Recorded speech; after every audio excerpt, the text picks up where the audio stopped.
إلى هذه النية ولكنة صلى الله حضرتنا بالمصطفى رسول الله صلى الله عليه وسلم وإليه ونهي من الأنبياء المرسلين والإرشاد والسلين والملائكة المقربين خصوصا سبحان الأكبر من جنيد البغدادي وخصوصا yang santri mulim Syekh Abdul Halim Badusra membaik kebirum wajib maduratim walim al-Fatihah.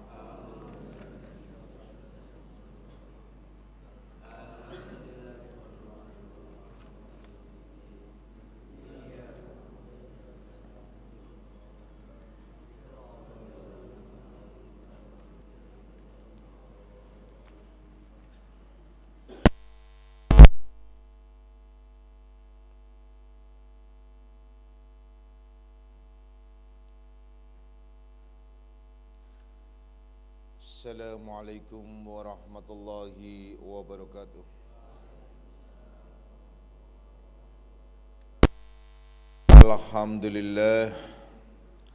Alhamdulillahilladzi karrama bani Adam wastafa minhumul ulama wa akhtara adun minhumuz zuhada wal hukama wal kurama wa faddala minhumul arifina billahi was sifat wal asma wa azakuhum lazzatal mahabbati wa tallahum haqiqatil asya'i minal ardi was sama wassalatu wassalamu ala sayyidina Muhammadin khatamil anbiya alladzi khuliqa min zatihi wa minhu jami'ul asya wa ala alihi wa ashabi sadatil awliya wa ala tabi'in wa tabi'it tabi'in lahum bi ihsanin ila yaumil jaza. Subhanaka la ilma lana illa ma 'allamtana innaka antal alimul hakim wa la haula wa la quwwata illa billahil aliyil azim amma ba'du. Ma'asyiras salikin, kaum bapak dan kaum ibu jamaah pesantren Akmaliyah, anak-anak rohaniahku semuanya, baik yang hadir secara jasmani maupun nafsani, baik yang mendengarkan langsung di pesantren Akmaliyah maupun yang melalui radio online Akmaliyah. Insyaallah mudah-mudahan di senja hari ini kita berlimpah rahmah, maghfirah serta hidayahnya, amin ya rabbal alamin. Mari kita lanjutkan kajian kita di dalam membahas kitab Ihya Ulumuddin, kitab Syarhus Salikin.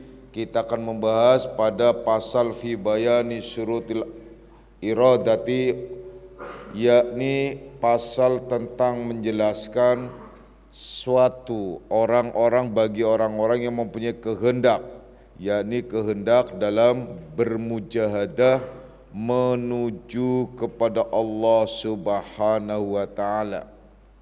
Jadi pasal syarat kehendak orang yang menjalani akan jalan akhirat, yang menyampaikan kepada Allah Subhanahu wa taala, maka menyatakan bahwa permulaan jalan untuk menuju kepada Allah itu memerangi hawa nafsu. Catat itu ya. Jadi tidak disebut kalian menuju kepada Allah kalau tidak bisa memerangi hawa nafsu kalian. Al-kayyisu mandana nafsah, ya. Al-kayyisu mandana nafsah, ya. Artinya ialah orang yang disebut intelektual muslim, orang yang cerdik, orang yang kuat, orang yang gagah perkasa, ialah bukan orang yang karena badannya kayak kakak Rai gitu, atau paman Rai gitu loh, Om Rai, itu bukan ya. Tapi ya, orang yang kuat, yang gagah perkasa itu orang yang mampu menundukkan hawa nafsunya sendiri. Itu ya. Jadi di sini akan menjelaskan perjalanan orang yang menuju ke sana. Ini kalau tidak mendengarkan nih rugi ya bagi kalian salikin nih. Karena ini sangat penting sekali ya, terutama bagi pemula-pemula yang menuju kepadanya. Jadi intinya ialah siapapun yang mau menuju kepada Allah itu harus wajib riyadoh dan mujahadah atau mujahadah dan riyadoh. Dalam bahasa Al-Quran sering dinyatakan amar ma'ruf nahi mungkar. Kalau target sholat istilahnya lagi ya amar ma'ruf nahi mungkar kan sudah jelas, yaitu amar ma'ruf perintah, artinya memerintahkan di jalan yang ma'ruf yaitu yang baik. Kemudian nahi mungkar, mencegah segala bentuk kemungkaran.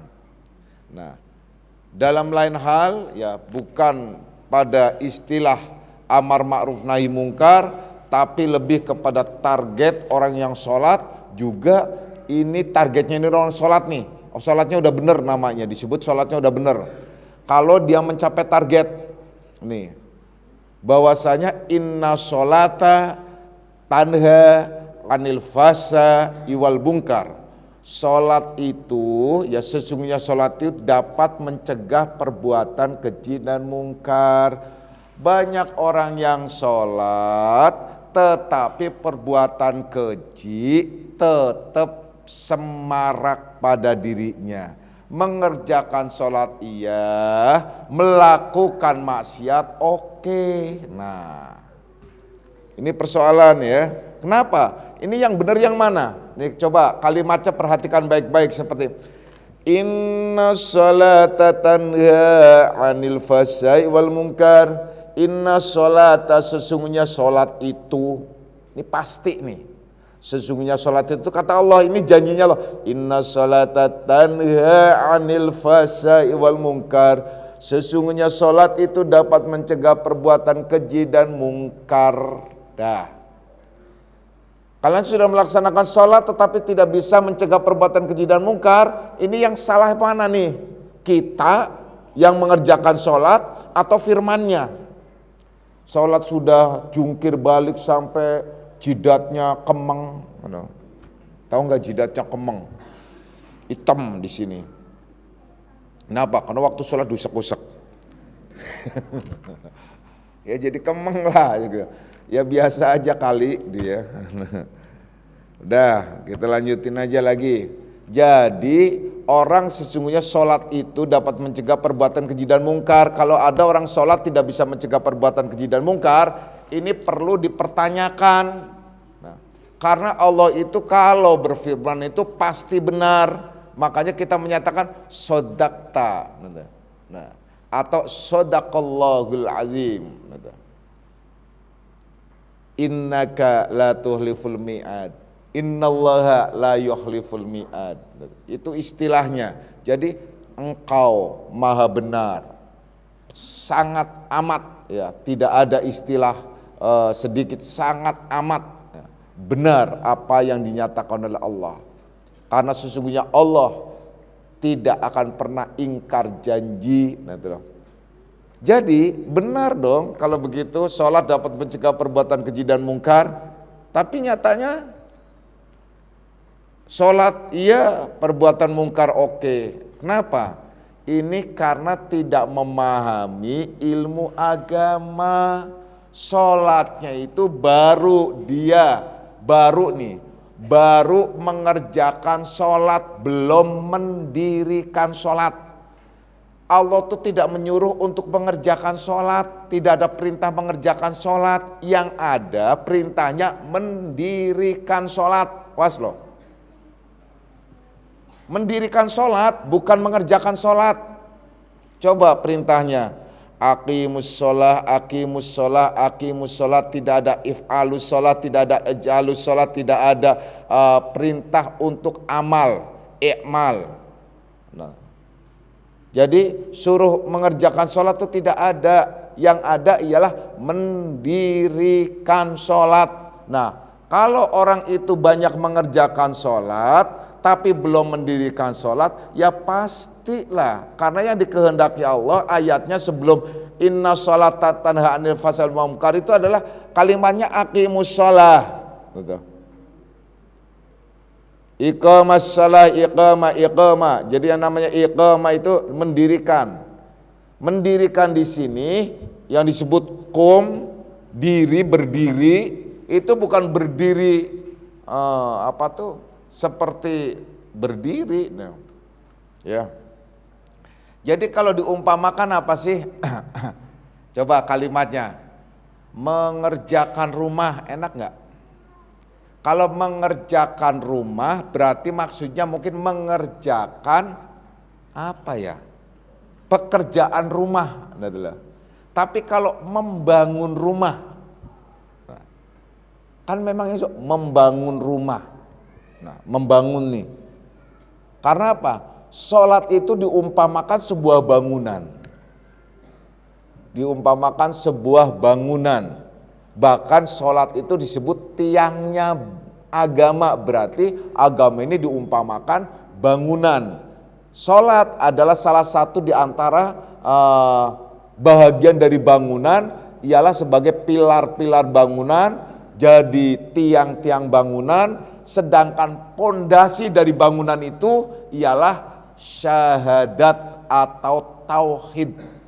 Kalau bangunan itu tanpa pondasi, rontok, hancur, ya, nggak bisa, rapuh, mudah roboh.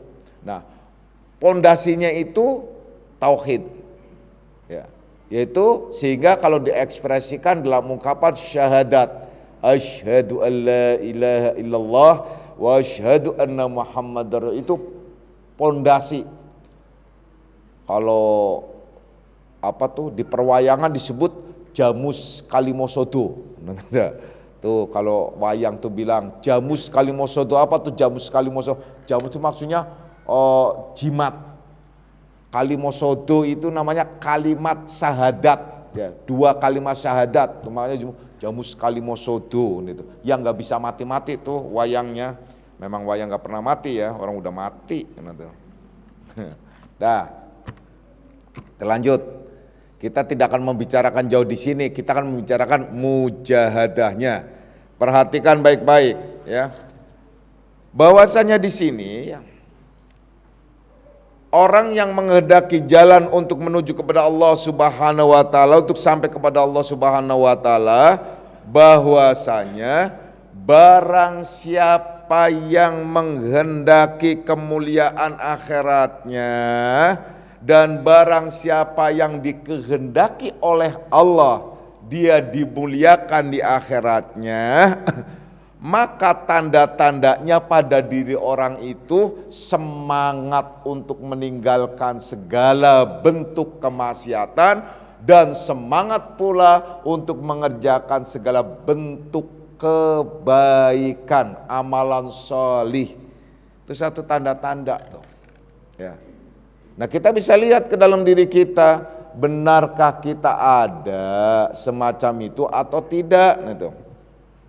Nah, karena hakikatnya di sini ya, bahwasanya orang-orang yang menuju kepada Allah Subhanahu wa taala dan semangat itu adalah hanya orang-orang yang mempunyai akal, bukan orang yang mempunyai fikir. Nih, bedain lagi. Banyak kalimat-kalimat dan sebutan-sebutan yang masih tersembunyi, yang Bapak hanya melintaskan saja. Banyak orang yang yang berpikir, yang cerdas, tapi dia tidak punya akal. Hanya punya fikir, kecerdasan dalam fikirnya, tapi tidak pada akalnya. Itu persoalannya. Jadi orang-orang yang benar-benar bersungguh-sungguh menuju kepada Allah Subhanahu wa taala itu ialah tanda-tanda orang yang berakal. Makanya orang yang berakal itulah disebut orang yang beriman. Orang yang berakal itu pula lah yang disuruh mendirikan sholat, melaksanakan puasa, menunaikan zakat. Nah, kemudian menjalankan perintah Allah dalam hal haji atau umroh. Nah,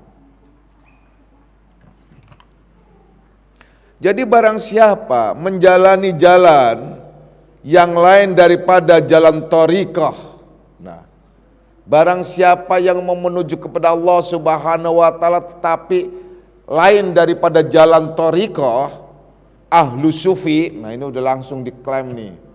Jadi barang siapa ya untuk menuju kepada Allah tidak melalui proses perjalanan thariqahnya ahlu sufi itu, maka sebagai tanda bahwa orang itu ialah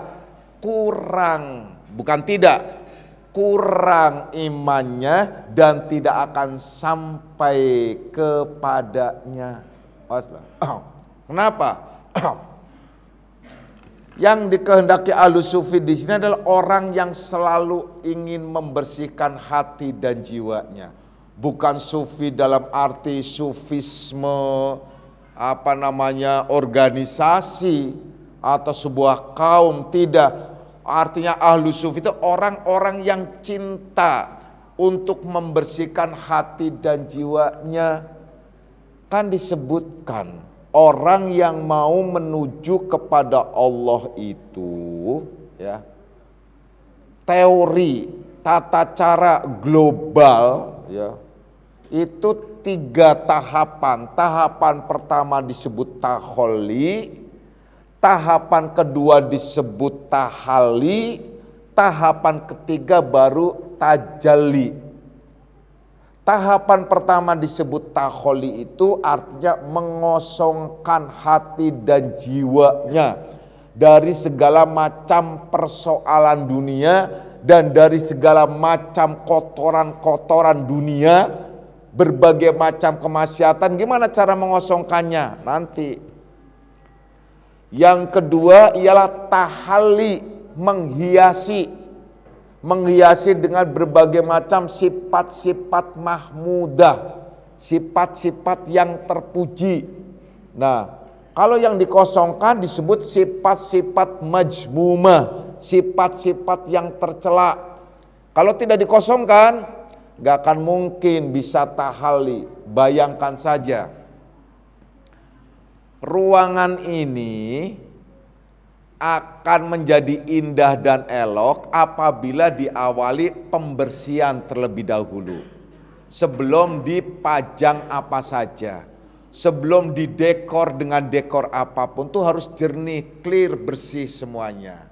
Setelah bersih baru didekor, dihiasi. Begitu sama hati dan jiwa kita. Kalau hati dan jiwa kita kotor, susah untuk dihiasi dengan hiasan-hiasan yang baik yang disebut akhlakul karimah. Angkuh, sombong, ya, nggak bisa. Angkuhnya apa? Angkuhnya seorang laki-laki merasa bisa memberikan fasilitas terhadap anak istri, kagak. Dari mana kalian, hai laki-laki, yang bisa memberikan fasilitas anak istri? Ya kan atas kekuatan kerja keras saya dari dulu sampai sekarang. Kerja kerasmu itu adalah hasil dari apa? Ya saya kan punya skill, tenaga. Skillmu tuh yang membuat siapa? Tenagamu yang ngisi siapa? Cecer ke sana, buntu. Nggak ada, kita tuh nggak punya apa-apa dan nggak bisa apa-apa. Awas loh. Jadi andai saja ada kekuatan, itu kekuatan dari Allah. Andai saja ada skill, itu skill dari Allah. Awas loh. Allah bisa saja mengambil skillnya seorang, Allah bisa saja mengambil kecerdasannya. Mudah kok, banyak banget. Caranya apa? Gampang deh. Gampang. Gini aja lah, kalian pasti lihat. Dan banyak orang yang cerdas, istimewa, akhirnya dia jadi kaya hidup, enggak mati enggak. Jadi setengah hidup setengah mati. Kenapa? Ternyata pada saat dia jalan jatuh dan kebentur, akhirnya gegar otak. Udah close itu. Kejadian itu kan musibah. Kalau nggak kesana, nggak ada istilah begitu. Kalau nggak kesana, ya akan terjadi semacam itu di mana saja. Itu pasti. Nah itulah. Itu pasti terjadi. Kalau Allah menghendaki. Lah ada enggak? Enggak. Oke. Ada lagi. Kadang-kadang orang tidak kontrol dengan kondisi dirinya. Cerdas, sibuk dan sebagainya. tiba-tiba stroke, kelepak-kelepak. Nah itulah. Udah kalau udah stroke, udah ke otak, udah. Jangankan mau berpikir yang lurus, ngomong yang lurus saja nggak bisa, bawanya belok. Tangan mau ngambil aja susah banget. Nah, yang merasa dia bisa melakukan apa saja, langsung. Nah, apa tuh? Itu salah satu contoh ya. Padahal orang-orang natir, ya, orang-orang yang ahli berpikir, orang itu tuh percaya tentang faktor X. Faktor X itu adalah sesuatu yang di luar daripada nalar kemampuan manusia. Itu bisa, gitu. Nah, itu bisa terjadi, gitu. Dan kalau kita karena orang Islam, maka faktor X itu ialah yang mengendalikan dalam wujud dan lain sebagainya, dalam tingkatan puncaknya ya faktor X ialah Allah. Faktor X ruh, faktor X dan macam-macam. Itu faktor X itu, di mana seorang itu bisa bergerak dan melakukan apapun, itu langsung kalau orang yang beriman, langsung hanya Allah. Kita la haula wala quwata illa billahil aliyil azim. Tidak ada daya dan upaya kecuali dengan daya dan upaya Allah. Kan gitu.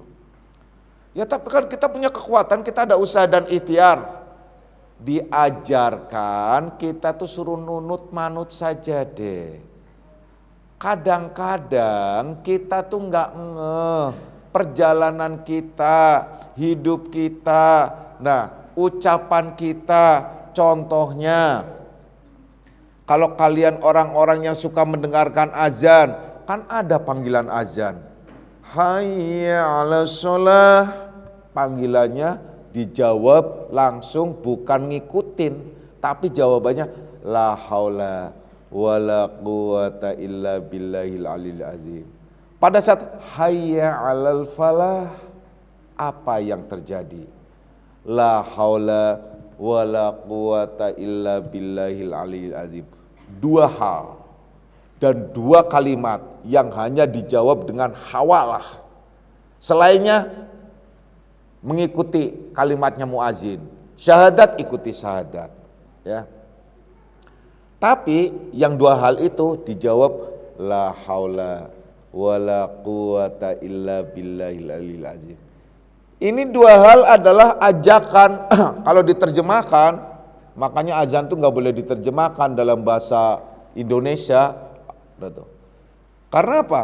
Kalau diterjemahkan dalam bahasa Indonesia, hayya 'alas shalah itu ini mewakili ibadah ritual. Ayo mari kita sholat. Berarti ayo mari kita ibadah dengan berbagai macam ibadah. Kita tidak ada daya dan semuanya dari hidayah Allah, petunjuk Allah. Tanpa orang mendapatkan petunjuk yang mungkin terjadi. Hayya 'alal falah, mari kita mencari meraih kemenangan. Kemenangan dunia, kemenangan akhirat, sukses berarti sukses karirnya di dunia, sukses bisnisnya, semuanya itu juga gak bisa kita sendiri. La haula wala quwata illa billahil aliyil azim. Nih pentingnya, paham. Tapi karena kita kebanyakan umat manusia itu kayak burung beo. Paham burung beo? Apa yang diucap gak ngerti. Dengar azan, hayya 'alas shalah, la haula wala quwata illa billahil azim. Pas giliran sholat, aku dong baru sholat. Lu udah sholat belum? Dasar kafir lu, bid'ah lu. Udah, kan itu sombong. Itu gugur semua sholatnya, gak ada artinya. Ditolak oleh Allah. Semua amal ibadah yang tidak disandarkan kepada Allah ditolak oleh Allah. Apalagi kalian, saya ini laki-laki yang kerja keras kemana-mana, kamu itu perempuan tuh ya udah diam aja. Habis kalian menjadi seorang ayah, seorang orang tua yang merasa bisa memberikan apa saja kepada anak, habis nggak ada arti ibadahnya kalian jadi orang tua. Lah terus gimana? Nah ini pentingnya kalian ngaji, pentingnya mengetahui. Udah kalau gitu banyak orang dong yang masuk neraka. Memang. Kalau berbicara kalau gitu dosa, iya memang. Lah kalau segitu, ya kalau jangan bilang gitu, memang. Kenapa? Allah sendiri telah menyatakan. Ya. Laqad dara'na li jahannama katsiran minal jinni wal insi. Sesungguhnya aku penuhi neraka jahanam kebanyakan dari bangsa jin dan manusia. Tidak ada bangsa malaikat, tidak ada bidadari, tidak ada permaisuri, tidak ada raja langit. Gak ada.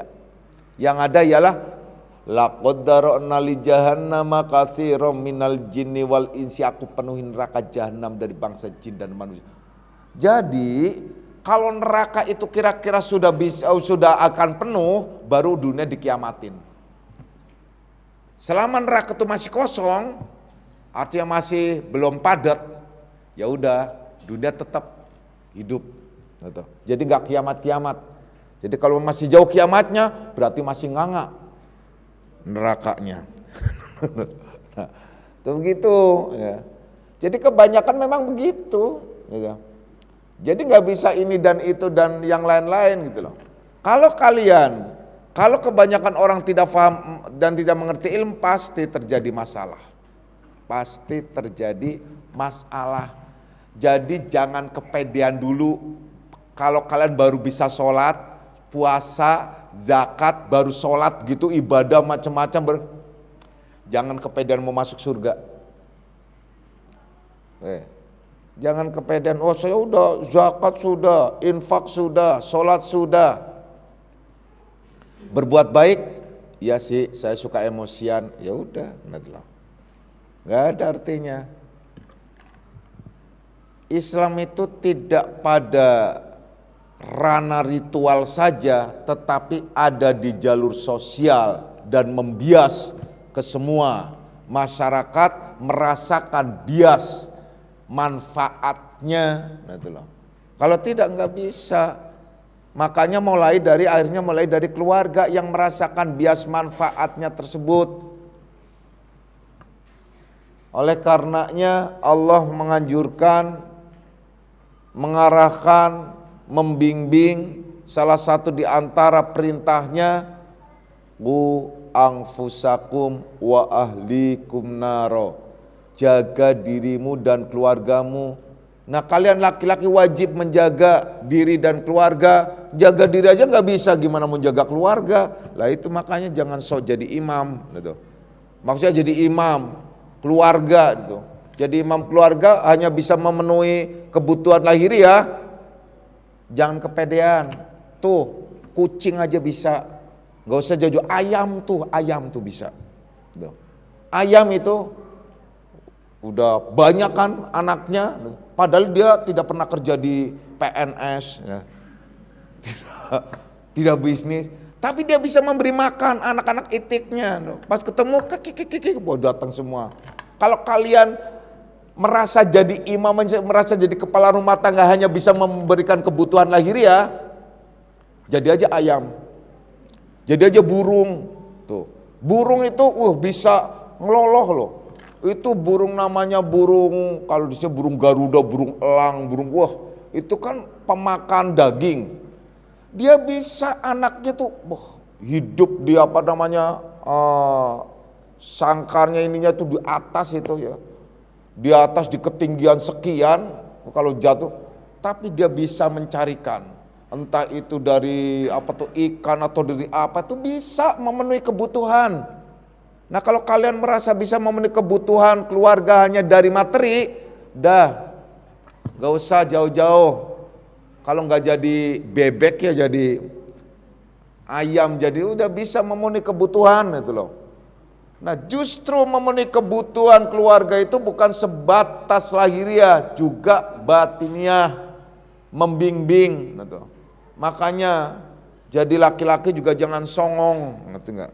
Songong tahu nggak? Sok tahu gitu, ngerti nggak? Sok tahu loh, sok merasa bisa, merasa mampu memberikan apa saja, kemudian akhirnya ngomongnya semena-mena, mencaci maki istri, mencaci maki anak dan suka-suka. Bapak gitu sih ngomongnya, lah bukan kalian sono gitu loh, kalian mah kagak gitu loh. Ya bapak sendiri. Ya istri saya ada, anak-anak saya kalian kenal, tanya deh. Gimana sih Bapak? Atau apakah saya suka mencaci maki anak, istri? Enggak. Udah gede macam-macam enggak? Gitu. Nah kalau istri membuat kalau anaknya bermacam-macam, Allah yang akan menjaga. Udah selesai. Gitu. Enggak. Gitu. Jangankan berkata-kata kasar, nah, enggak. Gitu loh. Ya. Itu coba deh, enggak bisa.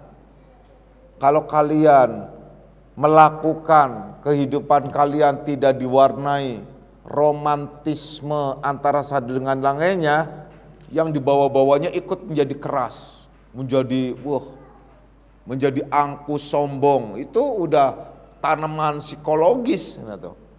Karena gini aja, kalian bisa tanya kepada ahli-ahli jiwa, orang-orang yang paham itu deh. Anak yang hidup di lingkungan keras, orang tuanya berantem mulu, gitu, ngomongnya kasar terus, ini anak tumbuh menjadi keras dan kasar. Tapi kalau anak ini hidup di lingkungan keluarga yang romantis, perkataannya bagus, baik, dan ini anak hidup akan menjadi romantis dan bagus, lembut dan selanjutnya. Itu udah pasti. Nah itu udah pasti. Inilah yang diisyaratkan oleh Rasulullah sallallahu alaihi wasallam yang mengatakan kullu mauludin yuladu alal fitrah. Tiap anak yang lahir itu fitrah. Dia mau jadi majusi, mau jadi Nasrani, mau jadi apa saja, dia mau jadi orang yang gila, mau gila harta, mau jadi orang yang angkuh sombong. Itu pembentukan pertama ialah dari keluarga. Makanya nggak sembarang orang punya anak itu ya. Kalau nggak kira-kira nggak bisa mendidik, jangan punya anak. Ya. Tapi udah merocot duluan, nah itulah repotnya ya. Akhirnya tanggung jawabnya besar. Dah, kita lanjutkan lagi. Jadi bahwa perjalanan menuju kepada Allah Subhanahu wa taala itu ialah pertama-tama yang harus kita lakukan memerangi hawa nafsu. Nah, memerangi hawa nafsu dan memahami tentang hawa nafsu itu kalian harus belajar datang ke seorang mursyid. Datang orang-orang yang faham tentang ilmu tauhid dan hakikat torekoh dan hakikat dan selanjutnya. Kalau tidak, nggak bisa. Kalau orang jalan menuju kepada Allah tanpa melalui proses itu, rusak, nggak bisa. Orang sepinter apapun ilmu agamanya, tapi dia tidak faham tauhid dan hakikat, pasti munafik, pasti fasik, nggak bisa. Itu pasti, gitu loh. Karena apa? Di permukaan. Kalau sudah di permukaan tuh fikih, sekedar fikih saja gitu loh. Kalau orang faham tauhid dan hakikat sudah pasti fikih itulah mengerti dan udah clear gitu loh. Itu udah pasti itu loh, harusnya gitu. Itu orang-orang ahlinya. Jadi akan fasik. Karena apa? Enggak bisa mengembalikan kepada Allah. Contoh sederhana saja. Sholat juga merasa diri yang paling pinter, yang paling bisa, yang paling soleh, yang paling segala-galanya. Akhirnya cara memerangi orang itulah dengan kasar seumpamanya. Hantam kromo di demo macam-macam dan indahnya. Bukan. Amar ma'ruf bil ma'ruf, mengajak kebaikan itu dengan cara yang baik, bukan amar ma'ruf bil mungkar, bukan mengajak kebaikan itu dengan kemungkaran, dengan kekerasan, dengan keangkuhan, tidak. Bil hikmah wa mau'idotil hasanah, dengan cara yang hikmah dan cara yang hasanah yang baik itu bimbingan ya. Perintah Allah Subhanahu wa taala. Oleh karena itu di sini dijelaskan juga bahwasanya orang-orang, tanda-tanda orang yang beriman kepada Allah dan Rasul-Nya dan hari kiamat itu maka ia jalan ya. Jalan dengan thariqah ahlus sufi, yaitulah jalan yang mencintai atau senang ya. yang rindu terhadap akhirat, cinta dan rindu terhadap Allah serta Rasulnya, sehingga tidak mempunyai kesempatan untuk macam-macam dengan dunia dan lain sebagainya.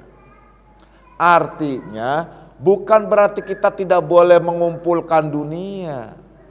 Boleh perbanyak dunia itu, tapi tidak boleh kita mencintai dalam arti memiliki dan menguasainya. Awas loh. Oleh karena itu fahami baik-baik jalan menuju kepada Allah itu ialah melalui proses perjalanan yang baik dan benar. Tidak cukup sholat secara lahiriah, ribet saja. Sholat kemudian mempersoalkan berbagai macam persoalan-persoalan. Tentang apa sih? Banyak persoalan-persoalan. Akhirnya ribut dengan masalah bid'ah, ribut dengan masalah ini. Bukan itu. Itu masalah furu'iyah, ya. Itu masalah furu'iyah. Jadi kalian jangan seperti orang-orang yang orang-orang yang kurang, artinya kurang ilmunya, mempersoalkan hal-hal yang furu'iyah yang sebenarnya elementer, sebenarnya yang tidak penting. Yang penting itu justru ditinggalkan, tauhid, thariqah, ya. Kenapa tauhid, thariqah? Thariqah itu artinya perjalanan, bukan thariqah itu ahli thariqah itu adalah golongan thariqah, bukan. Orang yang menjalani jalan menuju kepada Allah itu seorang salikin, seorang thariqin. Sebutannya ialah ahlu thariqah.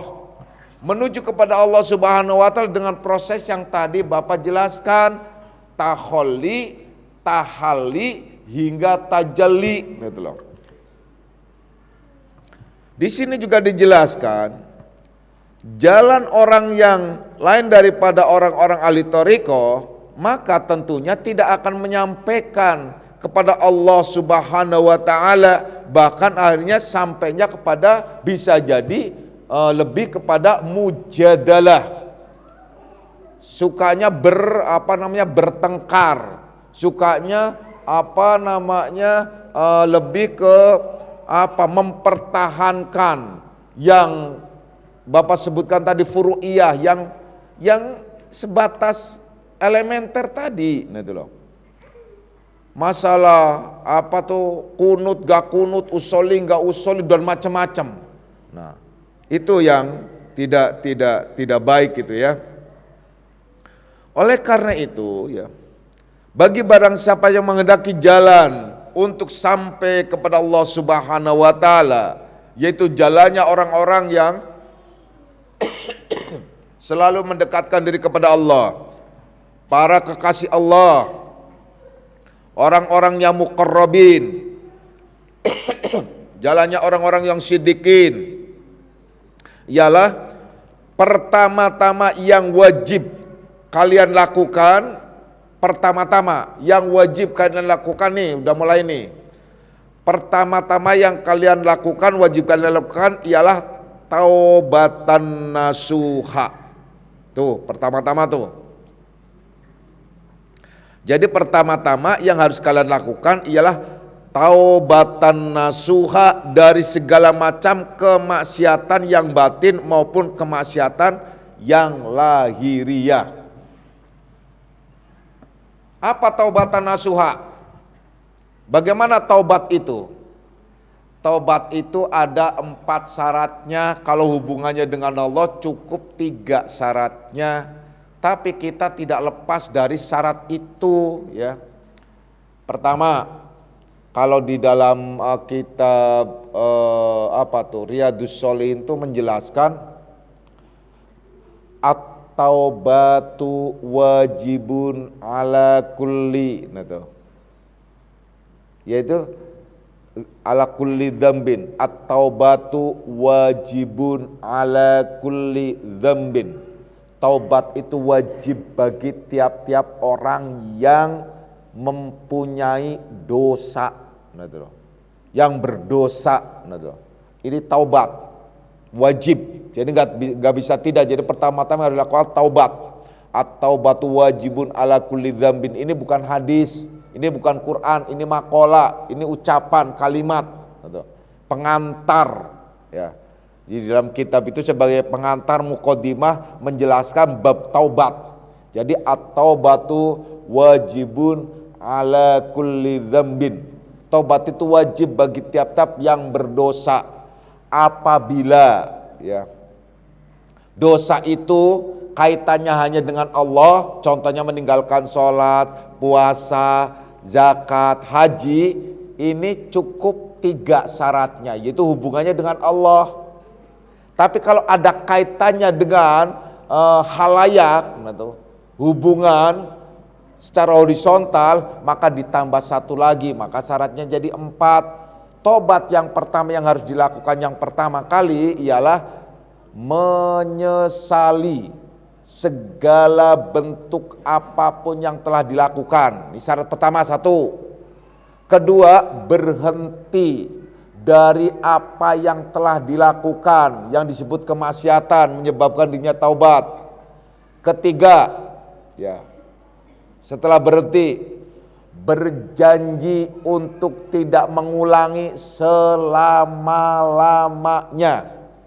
Yang keempat, menyelesaikan urusannya dengan siapapun. Kalau terkait utang piutang, kalau pernah ngomongin orang atau memfitnah orang, menyakiti orang dan lain sebagainya, ini harus diselesaikan. Pernah ada yang tanya, Pak gimana Pak kalau orangnya udah mati yang saya sakiti? Ya kamu harus nyusul. Ya, nyusul minta sana gitu loh. Ya gitu. Ya enggak. Maksudnya caranya apa? Mendoakan yang sudah meninggal. Membacakan Fatihah untuk dijadikan doa supaya dia terasa di sana. Oh alhamdulillah saya kok dapat kiriman ya. Kiriman apa? Terang jadi nikmat gitu ya. Jadi setelah dia dilihat diperlihatkan, oh ya Allah yang dulu kamu fitnah saya ya udah deh saya maafin, selesai. Begitu ya. Karena orang yang meninggal di dunia itu sekarang nggak perlu dikirim rendang. Nah, jadi enggak ya kirimnya doa, nah itu loh ya. Itu contohnya tuh begitu ya. Terus apa lagi? Gimana Pak kalau ini melakukan hal-hal yang lain yang macam-macam, kemudian kalau saya katakan pada orangnya saya benar-benar jujur, pasti adalah jadi malapetaka. Nah ini lain, ini khusus. Nah ini khusus, kalian bisa tanya khusus juga ke Bapak. Nah, itu. Jadi inilah yang akhirnya bisa menutupi, artinya begini, darul mafasid au jambil maslahah. Jadi menutup pintu kerusakan lebih utama untuk mengambil kemaslahatan. Artinya bohong, contohnya kalian berbohong demi kemaslahatan umat, nggak apa-apa. Nah, tuh. Seperti contoh ada orang lari mau dipukulin orang karena dia maling, lewat langsung ke samping kalian, langsung orang tanya, ada orang nggak? Ini yang lewat sini maling tadi mau bunuh segala macam. Saya selama duduk di sini tidak pernah melihat orang lewat sini. Nah, lewat sini, orangnya lewat sini, gitu loh. Nah, itu namanya tauriyah. Rasulullah pernah melakukan, beliau sedang berdiri, ada orang dikejar-kejar, blek gitu. Saat kejar-kejar lewat, orang langsung tanya, ya Muhammad, tahu nggak? Tapi Rasulullah setelah orang itu lewat sini, beliau melangkah 1 langkah pindah, klek. Setelah 1 langkah pindah, kemudian orang itu pada datang, lewat nggak? Tahu nggak? Selama saya berdiri di sini, saya tidak pernah melihat ada orang lewat sini. Kenapa? Selama saya berdiri, maksudnya berdiri waktu baru melangkah kan, berdiri yang tadi beda gitu loh. Nah itu, makanya melangkah itu namanya tauriyah. Nah, Nabi Ibrahim juga pernah beberapa kali berbohong, namanya tauriyah. Itu nggak apa-apa. Ini masih panjang karena azan sudah sana sini denger. Ya udah kita lanjutkan pada kajian yang akan datang ya.